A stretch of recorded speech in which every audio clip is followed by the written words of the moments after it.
With that, let's get started. At the start, I held this up. Age of disruption, Terry. Age of disruption. Are Canadian firms prepared? Lots of clouds hanging there. Maybe you can provide us with some insights. What did we find in our study, and what are the implications for Canadian companies and of course for Canadian boards?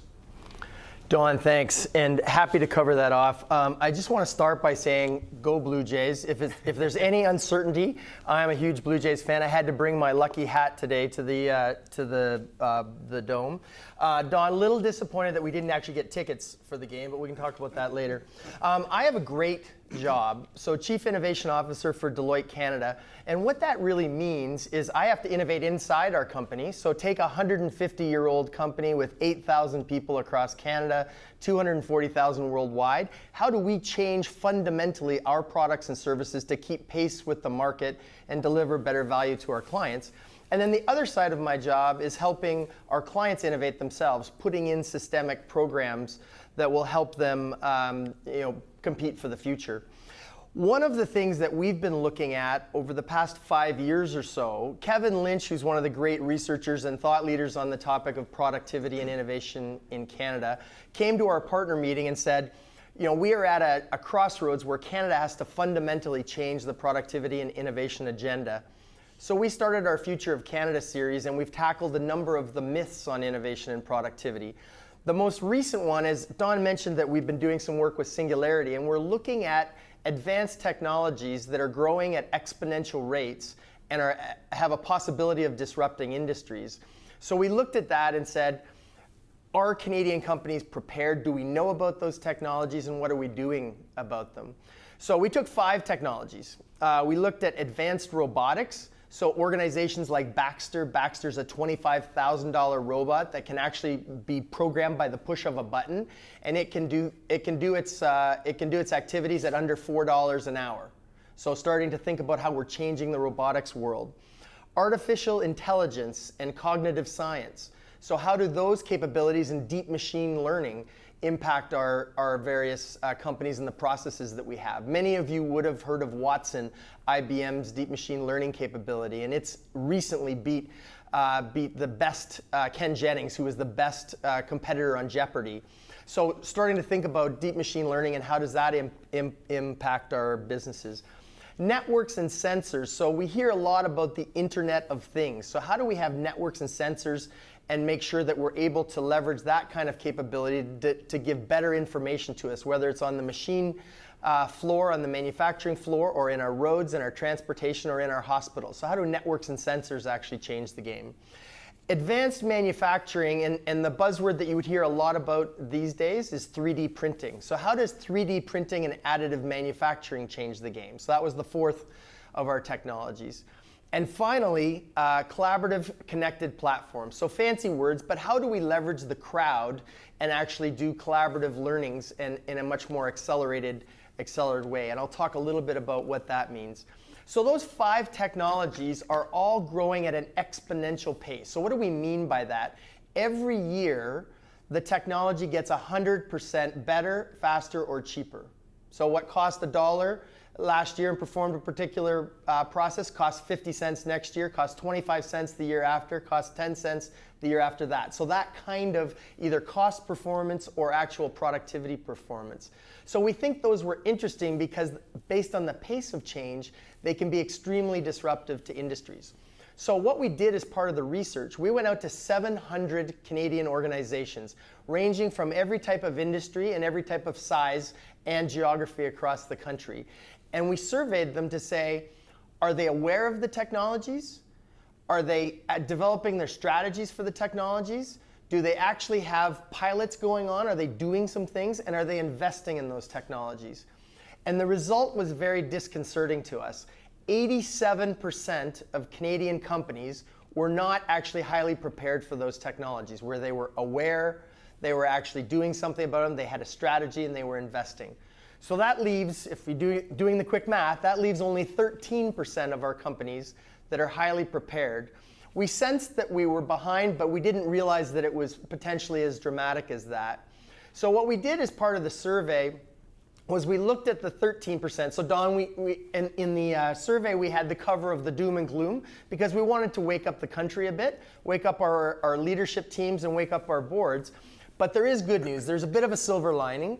So the 13% of those companies are doing some amazing things. And we'll talk about that cohort as providing a playbook for us as we go forward. So some of the kinds of things that those organizations are doing, there were some common themes. They had put in sensing engines, so they were actually working hard to understand the kind of technologies that are going on and build plans around them. I think a great example of a sensing engine is one of our most loved companies across the country, Canadian Tire. Wonderful company, been around for many, many years. They realized that they needed to get smarter, better, faster at developing new solutions.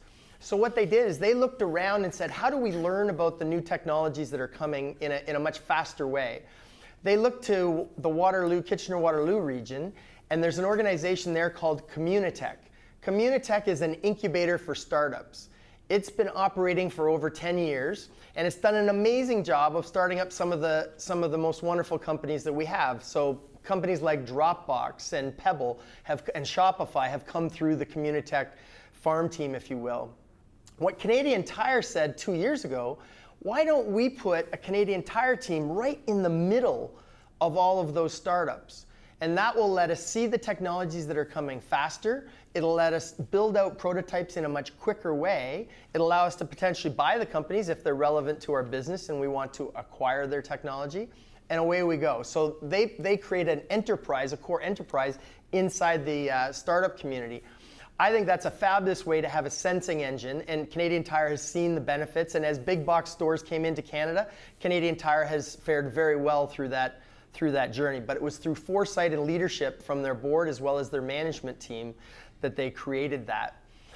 So some of the other common themes that we see, the organizations that are most successful and are actually highly prepared for disruption are getting outside of our borders. So Don talked a little bit about international experience on our wonderful panel that we have today. What we're seeing is the organizations that are most successful are actually exporting very aggressively. So they're playing in other geographies from around the world. Our previous report to this one studied exports and productivity, and what was interesting is only 3.6% of Canadian companies export. Why is that? Many of the companies we talked to were afraid about exporting and they thought that it was dangerous. The reality is the companies that export have a 16-year longer lifespan than the companies that do not. So why is that relevant to disruption?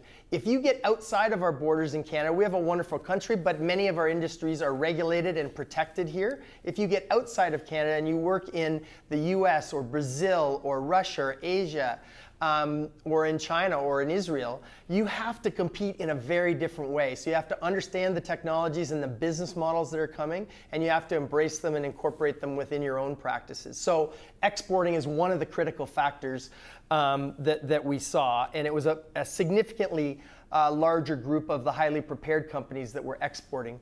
They were also increasing their spend on R&D and innovation, and to a significant amount. And we saw that actually returned better value to them as well. The cohort, as they looked at their past 5 years, the cohort that was highly prepared, 74% of them had increased revenues over that period of time, whereas less than 50% of the companies that weren't highly prepared. So invest in innovation, invest in new R&D, and you actually invest appropriately, obviously, and you can see the results and the return. So as we looked at some of the themes as well, there were kind of 4 core themes that came across for us of things that companies need to do. So number 1, cultivating awareness in their organization, making sure we're not just being insular and looking at our own best practices, but we're looking outside of our organization. So thinking about what is happening in other industries, what are the advances in technology. There are many ways you can do this, whether it's getting access to blogs that are created partly for this purpose. We created the www.exponentials.ca blog that tracks exponential articles that are being written on the core technologies. But get out to conferences, go out and actually do field work and understand what's going on and how does it apply to your own organization. See your competitors and understand what they're doing around the world, not just what's going on in Canada. In the banking world, we see a lot of innovations in Australia, in Israel, and in some other countries. I'm taking a number of bankers over to Australia to see some of the practices in the digital space that are going on over there. Building the right culture, we're going to talk about this a little deeper later, but it's really essential that you build the right culture inside your organization, that you have the right top-down messaging coming on the innovative topics, that people are willing and able to try some different things, and you in fact celebrate some of the failures as long as you're learning from them. So one of the kudos or the credos in this space is fail fast, fail early and fail fast. So thinking about that and what it means and building the culture in. Thinking about your overall ambition is also essential on innovation. So what are the horizons or the levels of ambition that we have? Are we trying to do core innovation? Are we trying to do adjacent innovation, new markets, new products? Or are we trying to fundamentally transform our industry? And so each of those has a different governance model, a different way of managing the spend on our portfolio, and we need to be thinking about that. Organizational agility is essential in this new world of change. So how do we make sure that we have processes inside our organization that can adapt quickly and adjust as things come down the path? So rather than purely we revisit our strategy practice every 5 years, we have to be thinking about it in a continuous improvement. We need to have the long vision, but we also need to pivot and adapt as we go through the journey and respond to the changes that are coming at us. And then finally, developing effective resource strategies and leveraging the crowd. Just one really quick example on leveraging the crowd that I think is very informative. Allstate, a great property casualty company, they felt that they were the best in the world at claims processing. Claims processing ultimately is an algorithm that determines what's the likelihood of you getting in an accident. But they said, let's go test it. So they went out to a company that does crowdsourcing of algorithm development called Kaggle, Kaggle, and they said, here's 3 years of data of our claims data, and then they anonymized it, obviously, for privacy reasons, and then they didn't give them the next 2 years of results. So they said, come back and see if you can create a better algorithm. The crowd came back in 9 weeks and had a 271% improvement on their algorithm. Claims prediction is the heartbeat and soul of a P&C company, and they were able to come up with almost 271% improvement over the work that their 120 data scientists, PhD level data scientists, had done internally. And they spent less than $50,000. So you start to think about the fact that they had 100 data scientists that were amazing inside, but Kaggle has access to 120,000 data scientists outside. So the ability to leverage the crowd, no matter how many smart people you have inside, there are even more outside. And if you can leverage that crowd effectively, there's some very interesting opportunities to come. So that's the highlights of the research that we've done. And Terry, I wrote that down. Kaggle. That sounds looking outside your organization. How do you leverage it? Better solution outside the organization, which is the theme we'll come up with. I want to pull in my panelists and just get a response to this. So I said the conference board gave us